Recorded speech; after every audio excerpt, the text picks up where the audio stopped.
Monitor में vocal नहीं आ रहा है, मेरी आवाज मोनीटर में नहीं जा रही। नाल का आवाज उठे हुए, नाल का आवाज सुनाई मेरी आवाज आ रहा है? म्यूजिशियन को मेरी आवाज सुनाई नहीं दे रही है तो नहीं बजा नाल का पाएंगे। आवाज उठे, नाल का आवाज। और नाल जो ढोलक है ना उसका थोड़ा टाकी बढ़ा दीजिए। बंद हो गया, बंद हो गया, बंद हो गया। बंद हो गया। हेलो, और बढ़ाइए। ठीक है, मेरी आवाज आ रही है? अब आ रही है? थोड़ा सा उठा दीजिए, मॉनिटर में आवाज मेरी उठा दीजिए, थोड़ा सा ऊपर कर दीजिए। मॉनिटर सही, मॉनिटर। हेलो हेलो हेलो, आ रहा है? हाँ। चलिए, ओके। अब हम खाली तार पड़ाका देखे बनी ना, बंद करबो। बंद कर दो। बंद हो गईल, स्वागत हो गईल भाई। अब इसके बाद लास्ट कर दो इसको। कौन है पड़ाका वाला? तू होगा। आज ये दीपावली मनाए थे। मैंने बुझा था ये अपना ही बड़ा मौसा के बियाह में।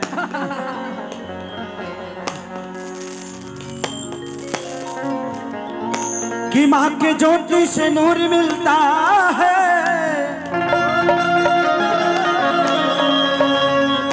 सभी के दिलों को सरूर मिलता है। माँ के दरबार में जो जाए खाली है,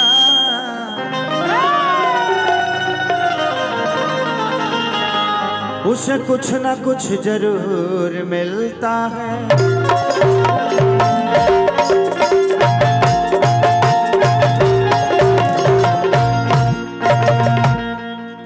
चलिए, अब एक दूगो भजन ओकर बाद गजब। बाल तो हर कर झापा झापा। कल एक मेरा गाना रिलीज हुआ है कि अब की जादव जी के झंडा तहरा लहंगा पर। उसके 3 दिन पहले के गाना रिलीज हुआ था। हाँ। हो लटक जइबे राजा चोलिए के हुक में, ओहो। जिसके वजह से बहुत बवालो हुआ है। हाँ।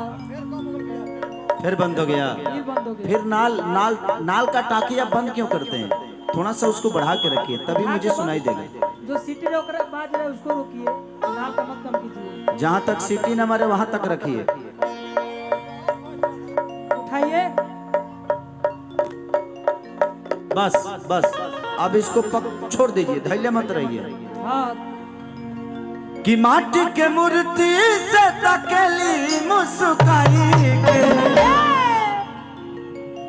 कि माटी के मूर्ति से तकेली मुस्काई के, कि अजब के रूप सुहावना लागे दुर्गा माई के।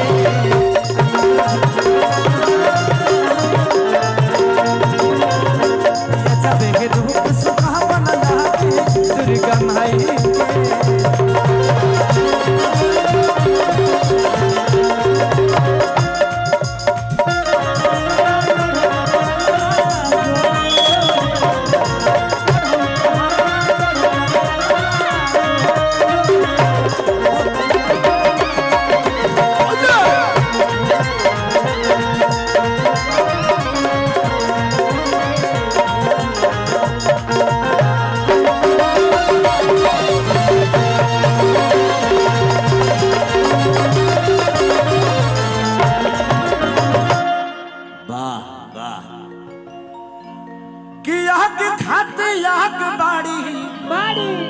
अरे पानी खाती पानी,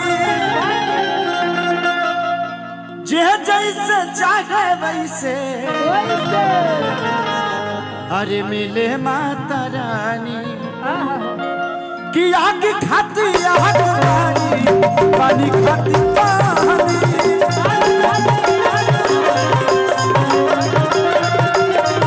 जे जैसे चाहे वैसे मिले माता रानी।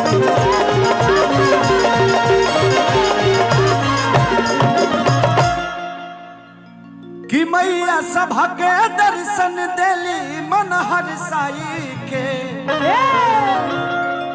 कि मैया सभा के दर्शन देली मन हरसाई ये जब के रूप सुहावना लागे दुर्गा माई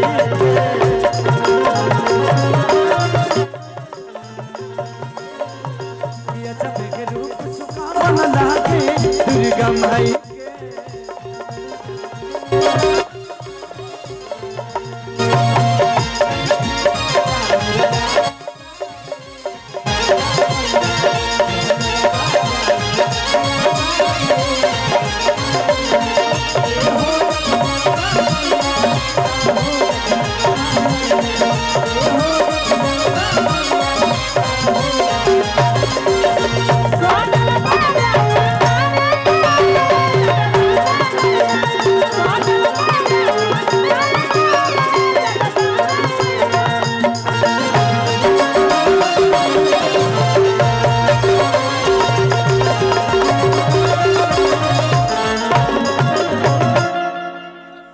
जब से बैठली मैया अरे आके पंडाल में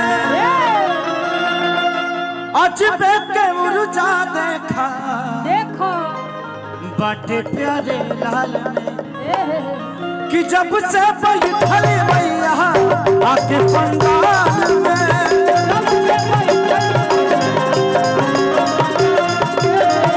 अजबे के उर्जा देखा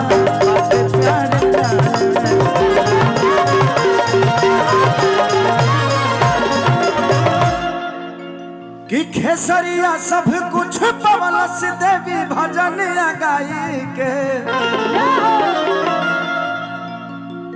सच पूछी तो आप लोग को मैं दिख रहा हूं लेकिन आप लोग मुझे लौकाई नहीं दे रहे हैं। अंधेरा है, बहुत दूर तक लोग हैं लेकिन लाइट अपोजिट है मेरे तरफ है, तो इसलिए आप लोग दिखाई तो नहीं दे रहे हैं बट फिर भी मुझे लगता है कि संख्या बहुत ज्यादा है। एक बार हल्ला करो तो बताओ कितनी संख्या? करीब करीब आधा नेपाल है, कोई नहीं, अच्छा है। कि खेसरिया सभी कुछ पवलस देवी भजन गाई के दया जबे रूप सुहावना लागे